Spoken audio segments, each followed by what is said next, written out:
Hello, my name is Wildstag, and thank you for tuning in to another used book rant. Today, I'm going to be discussing this book, The Spell Thief. This is a used book I picked up at a place called McKay Books in Tennessee, Eastern Tennessee, I want to say. McKay Books is not related to McKay's Books in Manassas, Virginia, which I found pretty funny when I was looking for this, and yeah, there's no relation between the two of them. I bought this for $5. This is a lit RPG book, and I'm not a fan of lit RPG kind of products. And I'm going to lump into that a lot of isekai RPGs and manga and anime with that principle. I just don't think characters having meta knowledge of their progression and their ability to swap out powers or take new powers, that doesn't interest me. So I was willing to try it out because partially I hadn't realized it was lit RPG when I purchased it, and partially because once I did realize it was lit RPG, I wanted to give it a shot anyway.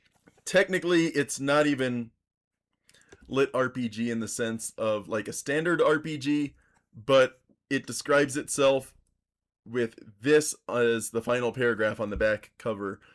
Don't miss the start of the Tower of Cards series from bestseller J. Powell. This is progression fantasy utilizing a runic card-based system with tons of customization. Perfect for fans of All the Skills and Towers of Heaven, as well as games such as Slay the Spire, Hearthstone, and Gwent. This is also relatively new, 2023. I have the sequel behind me on that, I'm going to say that shelf. But I was not impressed by either book, partially for one of the reasons that I'm not a fan of isekai anime and a lot of light novel based anime and manga of the last 2 decades. And what I mean by that is that this is a book with a lot of overused tropes. That being said, the main character is kind of interesting by himself.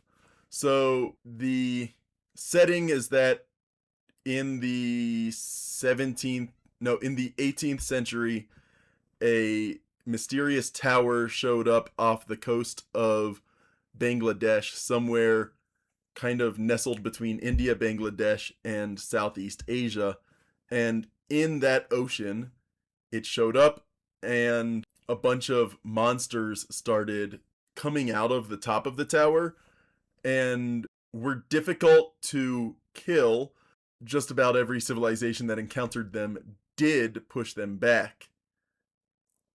And then from there, they started exploring the tower, finding out how it worked, and then progressing up the tower, getting more and more strength, which they could then use to take out of the tower and defend their homelands against greater threats that were coming out of the tower. And so the premise itself is okay. Like, I don't have an issue with that premise. It does do a bit of weird stuff because the book is set in the late 18th century when this has already been a thing for I think 60 or 80 years, something in that ballpark. And there are like a lot of the world still progressed kind of similarly. So the 13 British colonies in the Americas ended up still winning a revolutionary war and then having enough resources to send people to this tower as representatives to gain power and then go back to America.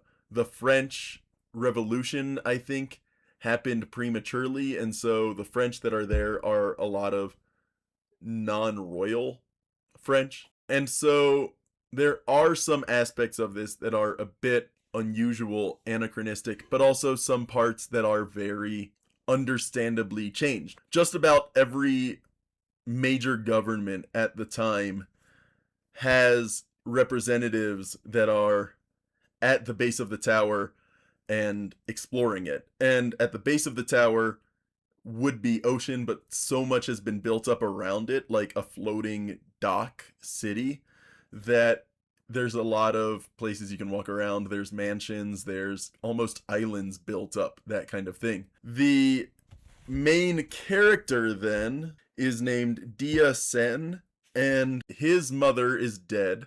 His dad is one of the best swordsmen known to the people exploring this tower, and his brother was one of the better explorers.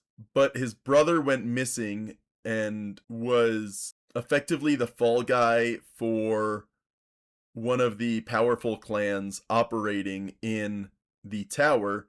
They accused him of sexual assault and malicious crimes, torturing, murdering, that sort of thing, so that even if he did come back out of hiding, he would never be accepted in society. So, because of that, the father, who was not just a great swordsmaster, but also a fencing school owner, he was disgraced but picked up by and sponsored by a friend who was a powerful English lord. So Dia Sen has grown up in that English lord's household, protected by that English lord, and his father's expertise has been put to use by this Englishman, who is kind of a newer nobility, has enough money to sponsor expeditions, and is making a name for himself through the strength gained from those expeditions into the tower.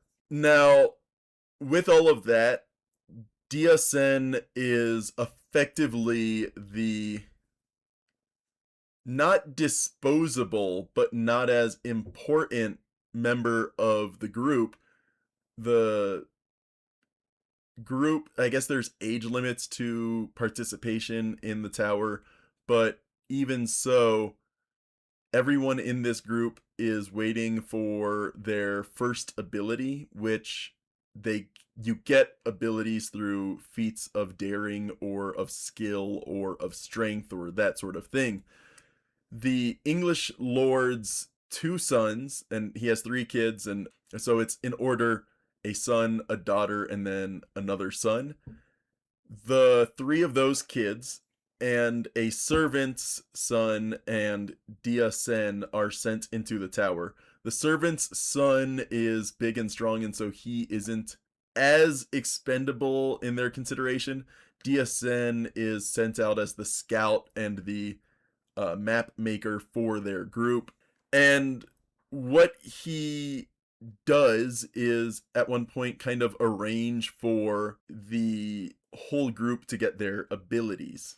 That requires a risky but a managed risk situation. And so they defeat a kind of large wolf, and the servant's son ends up getting his power from that and manifests as a like wolf pup that will grow as he gains strength. So as he gains strength, so too will the wolf, and eventually it manifests as something that he can ride later in the story. But then there's also like the oldest son gets a lightning ability, which is exceptionally rare, and that lightning ability is because he survives an electrical shock from a trap, and by surviving that kind of threat, he becomes able to use that kind of power. The daughter ends up getting a ability that allows her to control a plant, and that's exceptionally rare as well. And then finally, Dia Sen ends up getting a ability that is based on his desire to map and take notes on the tower.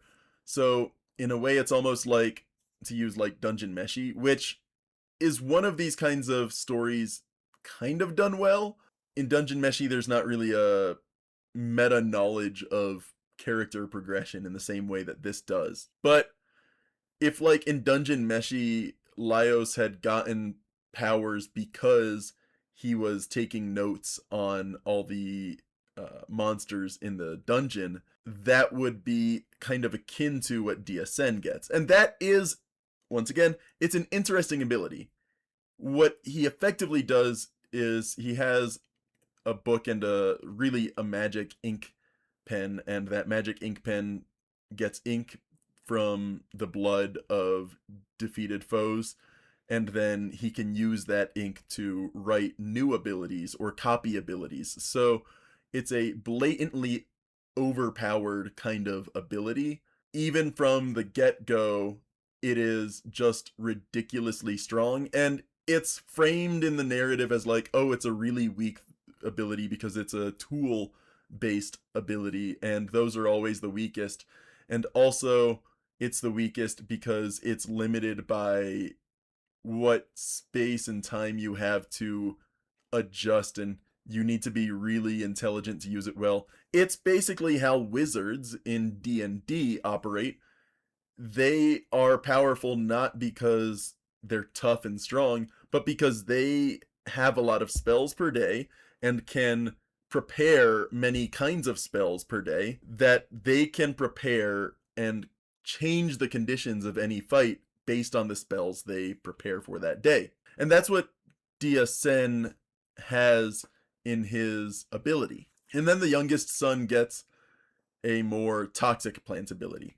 And as they describe in the book, there are different tiers of abilities. So up at the top is elemental based abilities, and then animal based abilities, and then plant based abilities, and then at the lowest is tool based abilities. And his father, DSN's father, has a sword based ability, but because he's a sword master, it's a really powerful ability in his hands. And it's an interesting story in that regard. The RPG aspects of this are not bad. The love triangle components, the romantic interest components, the antagonist plot elements are the weakest portions. There is a very predictable villain. The youngest brother wants to inherit, and because he can't inherit, he plots the assassination of his older brother. And because of the coma that the older brother is put into, it looks like he will become the new heir if treatment for that coma stops. So DSN goes into the tower alone because he doesn't have the support of his sponsors anymore, because the youngest brother accuses DSN of leaving them to die and that he had hired the assassins and this, that, and the other, which makes no sense. Any adult would have had a more level head in response to that, but it's kind of young adult-ish in content. So DSN goes into the tower independently, but he's such a strong and crafty kid. He can survive in that condition where everyone else needs parties of 5 to 10 to 20 people to do these expeditions. And then he keeps on winning by the skin of his teeth, and he finds a merchant sponsor that can help him out and give him a bonus, a loan right off the bat, a grant right off the bat, so he can get a bunch of money, get the things he needs so he can go out into the wilds of the tower by himself. And then he finds a love interest who's not really framed as a love interest at the start, but is a like Mary Jane redhead.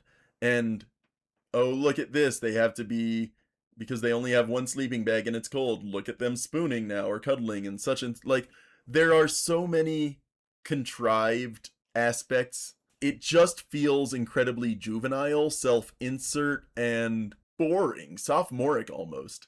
So like, it's a good framework. A better story is written in this book. The foundation of the whole story is there. Everything else that builds off of that foundation, higher and higher, just gets worse and worse, which is a bit ironic given that it's a book about a tower. And as things get higher up, it would be more challenging and harder. And in this case, as it stacks higher and higher, it gets more contrived, more bullshit, and gets more contrived, more, a lot dumber. So it gets more contrived, it gets dumber, it gets more banal, it gets more predictable. It all just stacks on top of itself. The foundation is good though. And so I liked it. It was a page turner. I liked it for the foundational aspects. I'm not a fan of meta knowledge. I'm not a fan of the way the characters were written, but for the most part, the setup for this story was good. I paid $5 for it though, so, I got my money's worth out of it. I read it a couple times, trying to sort out my thoughts about it, but it just, it's mediocre. I'm putting it back into the used book marketplace because there are better books that could be on my shelves than this. And that's the biggest issue, is just as my bookcases get full, there are more rereadable books that I would rather have on my shelves than this. So, JPal, no offense to you, but it's worth rereading once to sort my thoughts out. It's not worth rereading again. And the sequel is more of the same, but almost exacerbates a lot of the issues from the first while not building enough on the foundation that made it kind of interesting in the first place. So, yeah. My name is Wildstag, and thank you for tuning in to another used book rant.